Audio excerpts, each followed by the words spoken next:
Thank you all for always making me feel welcome whenever I come here. Your conference topic today let me get this right, identity, memory, testimony, is incredibly moving to me since it speaks to all the things that I care about. I think one of the things that we ask in women's studies, in some ways all of our work connects to the question of, who are we? How did we get here? I know there are other disciplines that ask that same question in different ways, but for me, as a trans woman, the question of who am I, how did I get here is fundamental. And I don't think you have to be trans to wrestle with the question of what's the relationship between who I am and who I've been. How did we get there from here? Or is it here from there? For a lot of people, there's a before and after in your life. I guess for everybody, really, if you think about it. I mean, for trans people, for someone like me, there's a very obvious before and after, which is also the difference between an early life as a man and a later life as a woman. But all of us struggle with that to a certain extent. The most obvious way is the difference between being old and being young. But we go through all of these journeys that change us, and we wind up at a certain point trying to figure out what's the relationship between who we are now to all the selves that we have experienced over the years. Where is that child now? What's the relationship between who we are now and who we're going to be, that older woman or man? So for a lot of trans people that I know, there's this, there can be a real struggle too to see one's life as a series of connected moments, to see it as a whole, rather than as a before and an after. Some people that I know, like me, don't lie about the first half of their life. They just say that they were always female. Well, that's actually, I have to be careful because that's not completely a lie. But there's some people that I know that never refer to their experiences in the first half of their life. So that in a way, they've traded one secret for another. And in a way, there are people, a lot of my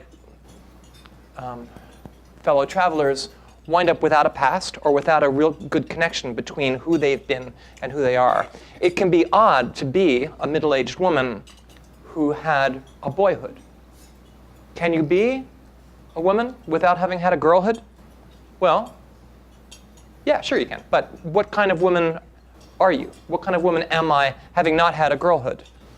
I would argue for my womanhood and for my humanity if anybody wanted to fight about it. Not that you all seem like you. Maybe we'll wait till the dessert course for the rumble. But the difference between me and most of you is that I was socialized as a boy, at least up to a certain point, and that makes me a different kind of woman. And I think that it's something that I have to accept. I am now okay with seeing it as a good thing. And whenever I talk to people, and not just trans people, I try to encourage them to see who they have been and who they are and who they're becoming as one person, one journey, one life.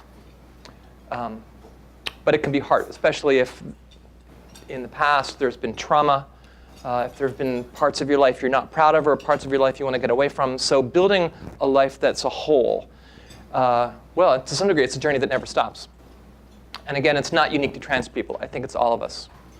I have come here with 4 things to read to you. Looking at the clock, I don't know how they're all going to fit into 35 minutes, but we'll see. And I might cut one if it doesn't work.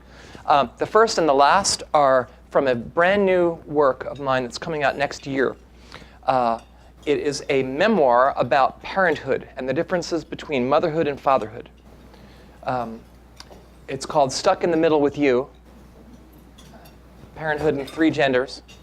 and it refers to my to the time in my life when I was a father, later part of my life when I'm as a mother, and then a part in the middle where I was betwixt and between. So I want to read those two pieces from the new book as bookends. And in the middle, time allowing, I'm going to read a piece which appeared in the It Gets Better anthology, which was actually a rewritten something piece from She's Not There. And then the third piece I'll read will be from my memoir about growing up in an allegedly haunted house and the way everybody is haunted to a certain extent by who they've been and by the thought of who they may become. So I'll begin this by reading to you from Stuck in the Middle with You. And this is from the first chapter.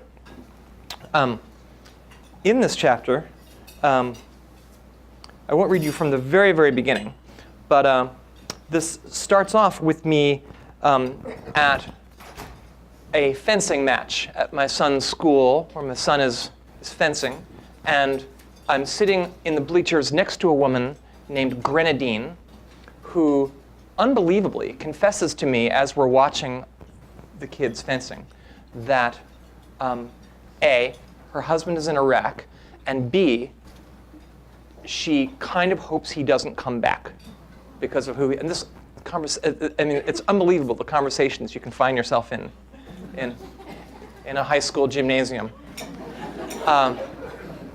So I'll start off right at the end of that scene. He's just not a nice guy, she said to me. The army changed him. I shrugged. People change, I said. Coming from me, this was an understatement. You think? Something throbbed in my left breast. It wasn't sentiment. An odd, pulsing pain had been lurking in me for a month or two. I'd been doing a self-exam in a shower in a hotel in New York back in December when I'd first found the lump. Incredibly, I tried to pretend it wasn't there for the first month or two. But every time I felt for it, it was still there. I found it, larger. A mammogram was scheduled for the next day, the morning after the fencing tournament. I'd begun to do some, and by the way, everything's fine, so don't worry. I'd begun to do some of the math in my head. Having seen my own father and then my sister-in-law slain by cancer, suffering through the chemo and the radiation and the surgery, only to die agonizing deaths nonetheless, I'd already decided, all right, well, if it's cancer, I'm not doing any of that. I'll just go to the zoo and jump in the lion's cage. It wasn't that I didn't love my life. The opposite, in fact. As someone who had lived a full life as a man, then survived the perilous transition, and then lived another 10 euphoric years as a woman, I had plenty of things to be grateful for. Quite frankly, I couldn't imagine anyone having had such a lucky life as my own, in spite of all the tears my condition and the effects that it had had on others had engendered. I'd been married for almost 25 years to a woman I adored who still adored me. I'd had what felt, at times, like the best job in the world, teaching English at Colby. I'd written a best-selling book, been a guest of Oprah Winfrey, even been imitated by Will Forte on Saturday Night Live, who, according to some people, did a better impression of me than I did. I had two brilliant and resilient sons, each of them with amazing and fabulous hair. Quite frankly, there wasn't a whole lot left on my to-do list, other than sit back and wonder and see what happens next. Oh, I hate that, said Grenadine softly. I hate it when people change. I was a father for 6 years, a mother for 10, and for a time in between I was both, or neither, like some parental version of the schnoodle or the cockapoo. Of course, as parents go, I was a rather feminine father. For that matter, I suppose I'm a masculine mother. When I was their father, I showed my boys how to make a good tomato sauce, how to fold a napkin, how to iron a dress shirt. As their mother, I've shown them how to split wood with a maul. Whether this means I've had one parenting style or two, I'm not entirely certain. I can assure you I'm not a perfect parent and will be glad to review the long list of my mistakes. But in dealing with a parent who subverts a lot of expectations about gender, I hope my sons have learned to be more flexible and open-hearted than many of their peers with traditionally gendered parents. I would like to think that this has been a gift to them and not a curse. It is my hope that having a father who became a woman has made my two remarkable boys, in turn, into better men. Zach learned to shave when he was 2 years old by watching me. He says that this is one of his primary memories of me as a man, the morning ritual of the razor and the hot steam from the basin. Zach stood upon a stool so that he could see his face in the bathroom mirror. I used to coat his young pink cheeks with Gillette Foamy, then give him a razor with a protective shield still on the blade. As I shaved my face, Zach would shave his. He'd mimic the contortions I'd make with my face in order to keep my skin taut. And then he'd shave his own face in the same order I shaved mine. Cheeks first, then the neck, then the chin, mustache last. We stood before the mirror, the two of us. I wiped the steam away from the top half of the mirror so I could see myself. Zach wiped a smaller hole away for himself at the bottom. Our expressions were so serious as we shaved, as men's faces always are, as they undertake this business, as if we are not shaving, but staring out across the bridge of our intergalactic star destroyer.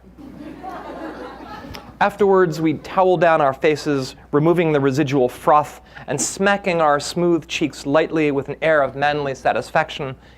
There, he'd say, I'm clean as a whistle. That Christmas, Dee Dee, and I'll pause here to mention that my wife's name is Dee Dee. I call her Grace in She's Not There and in I'm Looking Through You. But her real name is Dee Dee, and in the next book, I'm just using everyone's real names. I think the boys were called Luke and Patrick in my earlier memoirs, but at this point, what's the difference? Dee Dee bought Zach his own pretend shaving kit one Christmas, complete with a plastic razor. When he opened this gift, though, he immediately burst into tears. What? Said Dee Dee, discouraged that what had seemed like the perfect gift had gone so wrong. I don't want a baby razor, Zach wept, looking at me for backup. I want a real one. Dee Dee just shook her head, slightly irritated at our son's preference for reality over fantasy. If shaving with a bladeless razor with a father who would soon become a woman could, by any stretch of the imagination, be called reality. 12 years later, when Zach began to shave for real, he did it with an electric razor, one of those contraptions with the floating heads. I didn't show him how to do it either, although I tried to. But he stopped me as he headed into the bathroom and said, Maddie, I got it from here. In She's Not There, there's the story of how they come to call me Maddie, which is their combination of mommy and daddy, and that name has stuck. A moment later, the door closed, and I sat down in the kitchen and listened to the faint buzzing sound coming through the wall. I didn't learn how to shave from my father either, which turns out, I think, not to be so strange. One of the things about manhood I learned from my father is that it's a solitary experience, frequently, a land of silences and understatements, a place where a lot of important things have to be learned alone. Whereas womanhood, a lot of the time, is a thing you get to share. I remember going for a bra fitting once, and the salesman just waltzed right into my changing room in the middle of things to check the fit. When she entered the room, I was flabbergasted. I wasn't prepared for anyone to barge in while, what's the phrase? My cups runneth over? But in seeing my astonishment, the salesman just laughed. Oh, honey, she said, please. We're all women here. How was it? I asked Zach when he emerged from the bathroom, stroking his face. I was all set to have a big conversation about the experience. Shaving, for the first time, another rite of passage. Do you remember, my sweet boy, when you were 2, we used to stand before the mirror together, you and I, staring through the clouds of steam. I imagined the two of us sitting down together and having a meaningful conversation, taking the measure of our rapidly passing lives. It was fine, said Zach. With a hint of annoyance in his voice, I recognized that tone. It said, it was what it was, and it wasn't all that interesting, and do we have to talk about it? Not everything in the world, my son was trying to tell me, is worthy of analysis. Okay, I said, trying not to be hurt. Zach shook his head, bent down next to me. Really, he said. It was fine. He gave me a hug to make up for his silence, and I hugged him back, and my cheek brushed against his. Smooth.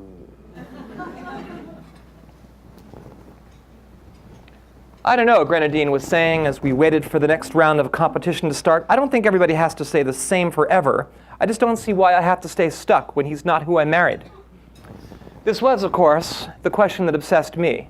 The previous week, Dee Dee and I had sat in the audience at the Kents Hill Theater, that's their school, Kents Hill, and watched as our younger son, Sean, stepped into a spotlight and recited Sonnet 116. All together now. Let me not to the marriage of true minds admit impediments. Love is not love which alters when it alteration finds, or bends with the remover to remove. Oh, no. It is an ever-fixed mark that looks on tempests and is never shaken. It is the star to every wandering bark, whose worth's unknown, although his height be taken. Sitting there in the audience, I admit the tears had rolled down my cheeks. For one thing, surely no other family had found alteration as had ours, nor any wife been so ever fixed in her adoration for the one she loved as Dee Dee had been for me. For another, Sean looked so grown up on the stage, his wild hair lit by stage lights. Dee Dee saw me wipe away the tears. Dear God, she muttered, here we go again. How did your husband change? I asked Grenadine, and I thought, I should be charging for this. He's so angry all the time, said Grenadine. He comes home all wound up from the war, then he won't talk about it. He broods and broods, then he signs up again, while Ethan and I keep getting older without him. Ethan's the son. I'm sorry, I said. How am I supposed to show Ethan how to be a man, she asked. How am I supposed to teach him that? You can teach him right from wrong, I said. You can teach him how to be kind. Grenadine looked at me as if I were from another planet, as if learning how to be kind wasn't the thing she was worried about. I'm just afraid Ethan is going to wind up like his father, she said. Like him how? Like he's going to leave me, and then I'll never see him again. She laughed bitterly. The less his father is around, she said, the more Ethan winds up like him. There are all kinds of men in the world, I said to Grenadine. You can teach Ethan to be different. The referee was talking to Zach on the mat below us. Zach had put down the book he was reading and was now twisting his long hair behind him and lowering his helmet over his head. I realized now that he was playing for the championship, that it was down just to Zach and one other fencer. Grenadine turned to me as if I were her last friend on earth. How? She said. How can I teach him? Below us, Ethan stepped toward the ring. Of course, it was Ethan Zach would be facing for the championship. These two completely different variations on what it meant to be a man. In this corner, the goofy young hippie with his heart on his sleeve. In the other, the young Marine with his deadly flesh and heart-rending scream. Flesh is not flesh. Flesh is a move in fencing. It's when you kind of charge at someone forward. That's called fleshing. Although it's an interesting term, isn't it? Grenadine said it again, more urgently this time. How? She asked me. It was a good question. Our sons faced each other and bowed. On guard, said the ref. And then the young men drew their swords. All right. So we'll leave that there. Well, that's how that chapter ends. So, thank you. Stop. Okay, here's a piece from the It Gets Better anthology. It's a rewritten scene from She's Not There. So some of you will recognize this same story, played in a slightly different key. This piece was also written for high school students, so it may seem a little below your pay grade. But on the other hand, who better to understand things written for young people than those who aren't so much? I don't know what I'm saying. Let's move on. This is called In the Early Morning Rain. When I was young, there was a time when I figured, the hell with it. I'd never even said the word transgender out loud. I couldn't imagine saying it, ever. I mean, please. So instead, one day, a few years after I got out of college, I loaded all my things into the Volkswagen and I started driving. I wasn't sure where I was going, but I knew I wanted to get away from the Maryland spring with its cherry blossoms and its bursting tulips and all its bullshit. I figured I'd drive farther and farther north until there weren't any people. I wasn't sure what I was going to do then, but I was certain something would occur to me that would end this transgender business once and for all. I set my sights on Nova Scotia. I drove to Maine. I took a ferry out of Bar Harbor. I drove onto the SS Bluenose and stood on the deck and watched America drift away behind me, which as far as I was concerned was just fine. There was someone walking around in a rabbit costume on the ship. He'd pose with you, and they'd snap your picture, and an hour or so later, you could purchase a photo of yourself with a rabbit as a memento of your trip to Nova Scotia. I purchased mine. It showed a sad-looking boy, I think that's a boy, with long hair reading a book of poetry as a moth-eaten rabbit bends over him. In Nova Scotia, I drove the car east and north for a few days. When dusk came, I'd eat in a diner. Then I'd sleep either in the car or in a small tent that I had in the back. There were scattered patches of snow up there, even in May. I kept going north until I got to Cape Breton, which is about as far away as you can get from Baltimore and still be on dry land. In Cape Breton, I hiked around the cliffs, looked at the ocean. At night, I lay in my sleeping bag by the sea as breezes shook the tent. I wrote in my journal, or read the poetry of Robert Frost, or grazed around in the modern library's great tales of horror and the supernatural. I read one up there with the title, "Oh, Whistle, and I'll Come to You, My Lad." In the car, I listened to the Warlocks sing "In the Early Morning Rain," which goes like this. In the early morning rain, with $1 in my hand, and an aching in my heart, and my pockets full of sand, I'm a long way from home, and I miss my loved ones so. In the early morning rain, with no place to go. I thought about this girl I knew, Finney. Thought about my parents. Thought about the clear, inescapable fact that I was female in spirit and how, in order to be whole, I'd have to give up on every dream I'd ever had, except for one. I stayed in a motel one night that was officially closed for the season, but which the operator let me stay in for half price. I opened my suitcase and put on my bra and some jeans and a blue knit top. I combed my hair out and looked in the mirror and saw a perfectly normal-looking young woman. This is so wrong, I said to myself in the mirror.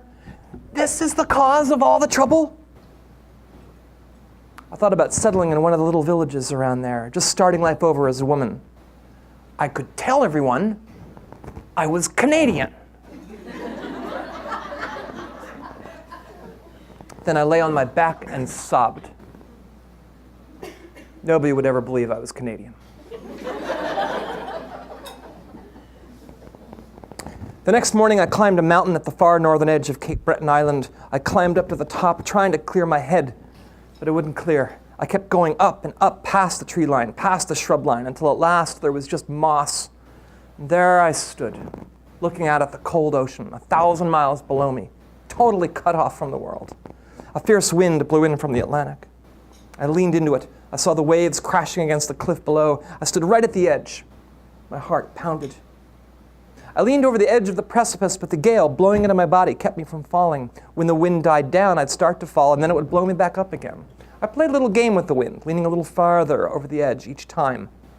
Then I leaned off the edge of the cliff at a sharp angle, my arms held outward like wings, my body sustained only by the fierce wind, and I thought, well, okay, is this what we came here to do?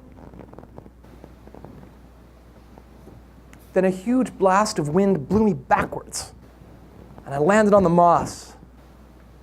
It was soft. I stared straight up at the blue sky, and I felt a presence. Are you all right? Is it a voice? You're going to be all right. Looking back now, I'm still not sure whose voice that was. My guardian angel? The ghost of my father? I don't know.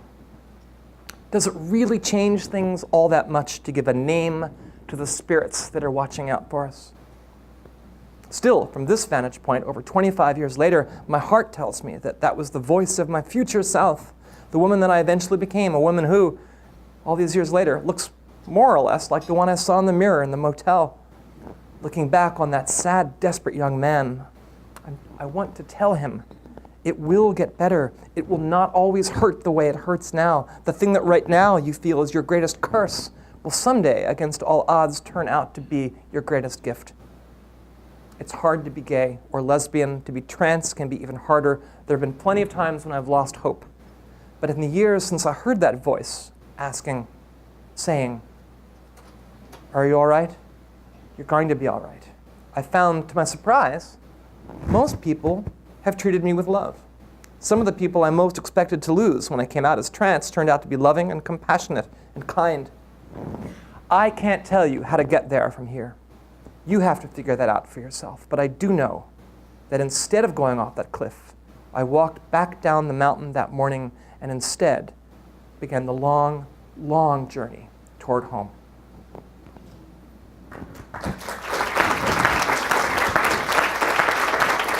Thank you. Please hold your applause until the names of all the transsexuals have been read. Boy. You know, it's something about singing. Always makes me all squishy.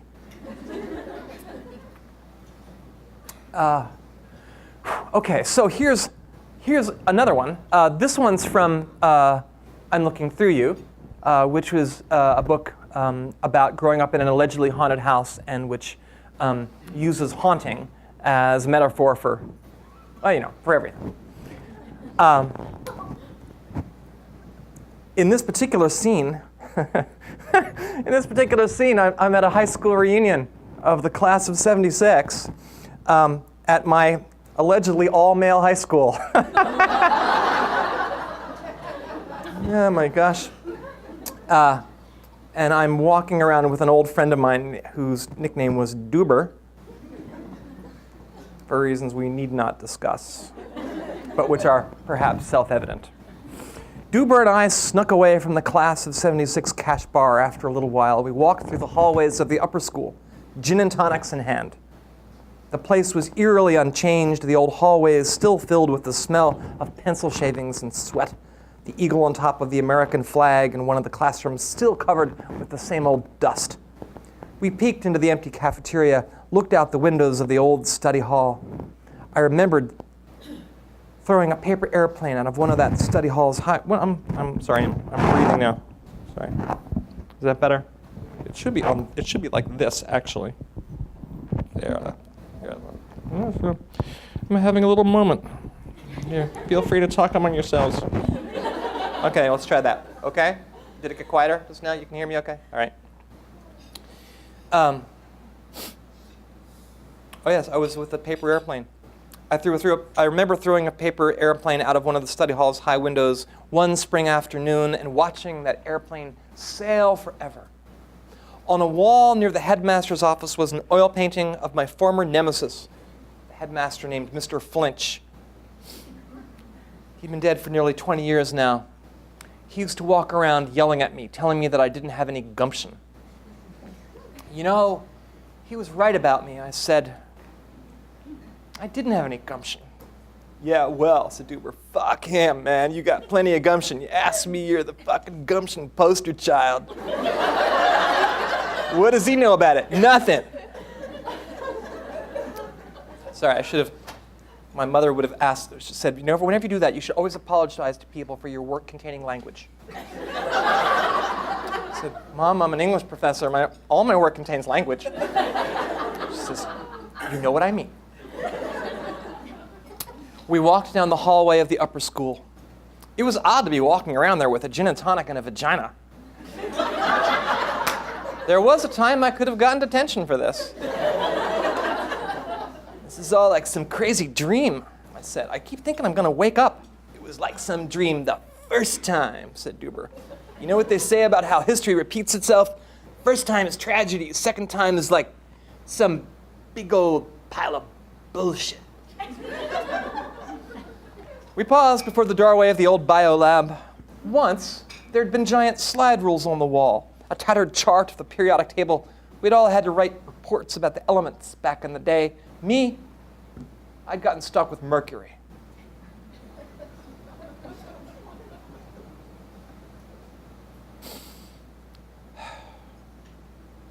You know what would be excellent, said Duber, if you could find your kid self and tie him up and have some sick conversation.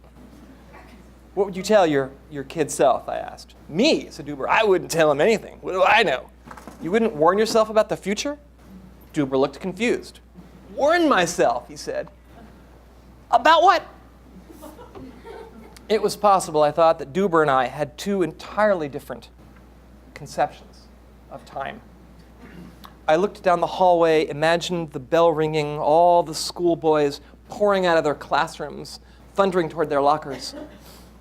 Nixon was president again. And look, there I was, last out of English class, already late for whatever came next. Hey, kid, wait a second. I have to tell you something. Young James paused for a moment. He thought he'd heard something, but he wasn't sure what. The startled, willowy creature looked over in our direction with his television tube glasses and his long hair and his tie. But there was no one there. Can I ask you a question, Duber? I said. Seriously? He shrugged. It was all the same to him whether I asked him a question or not. Do you believe in ghosts? He nodded. I do, but now he was doing that thing he used to do back in high school, where sometimes he spoke like the Cowardly Lion. I do believe in spooks. I do. Okay, thanks.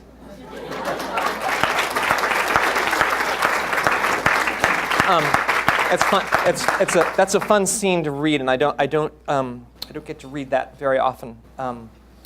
But I was thinking just of the theme of this conference. I was thinking that would be a cool one to share with you. Okay, so now I'm going to read the very last chapter of the new book. And I don't think this needs any setup at all. It's called Anti-Venom. And it's just a short little thing. We were driving up a dirt road together, Zach and I, fighting about this essay he'd written for school, Where I'm Going to Be 10 Years From Now. His prediction? Australia, developing anti-venom for the hog-nosed viper. I offered my opinion. No. You should be proud, he said. He was 18. Me, getting a PhD in toxicology, helping to save lives. You're not handling poisonous snakes for a living, okay? You're not. It's my life. I know it's your life, but if you're dead, it's my life. Plunged into darkness. I'm not going to die. Of course you're going to die. Australia has the deadliest snakes in the world. We were driving toward the cabin of his fiddle teacher. He hadn't practiced. My son cast a glance at me. You should believe in me, he said. Of course I believe in you. I just don't want you to get hurt. I'm not going to get hurt. You're going to handle deadly snakes. How can you possibly not get hurt? You pick them up, he said, with a long stick. Oh, well, a long stick. That really puts my mind at ease. He shook his head. He was irritated now. You don't believe I can milk the venom from snakes. Zach, you failed your driver's license 3 times. You've lost every pair of glasses you've ever owned. Of course you're going to get bitten by a poisonous snake and die, and then my life will be plunged into darkness. Darkness! They have anti-venom for the snakes, he explained. If there's any trouble, I'll just take the anti-venom, okay?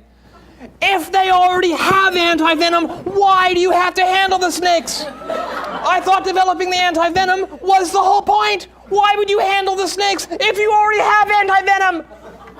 You're shouting. Of course I'm shouting! This is why I changed all those diapers. This is what I gave my whole life to. You, dead in Australia, poisoned, alone. He just shook his head. In lieu of conversation, he turned on his iPod, which was wired to the car stereo. The car filled with blarney, the pipes and the fiddles and all the rest. To Dublin town I made my way, then to Cove in America. Now I'm in the land of liberty, a fig for all my foes. I guess his theory was, a little music from the old country might soften me up. He was wrong.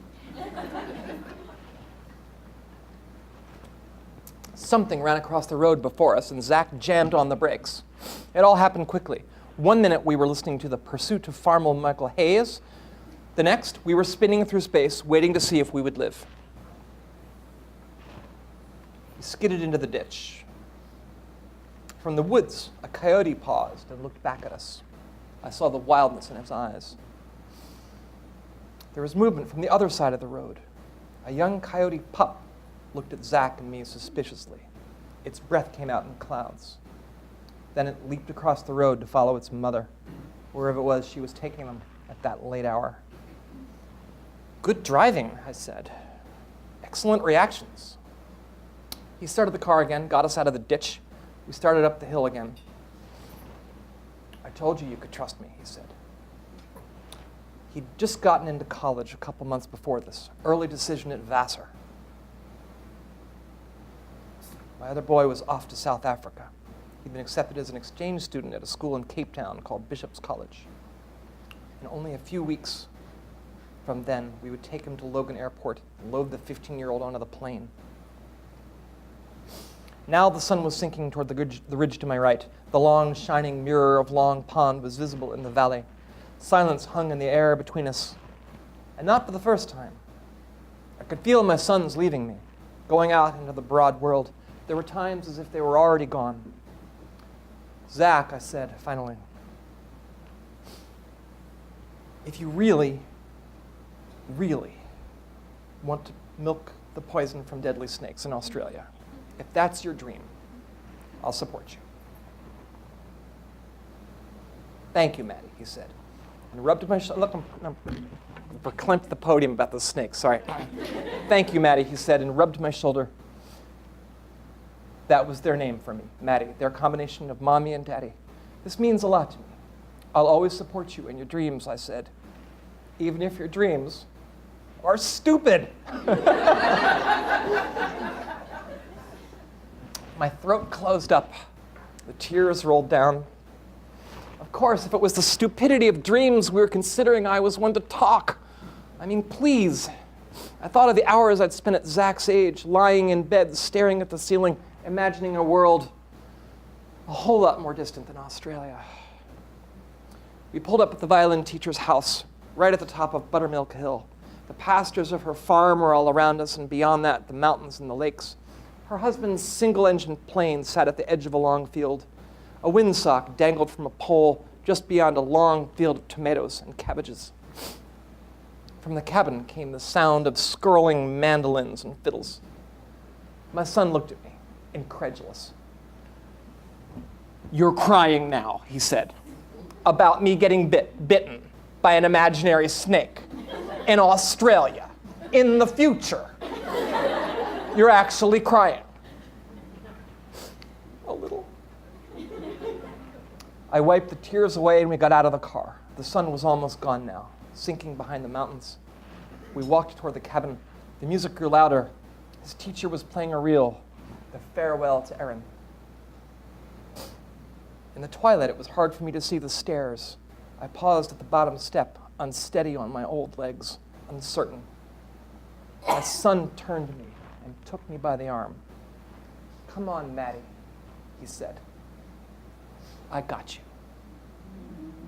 Thank you.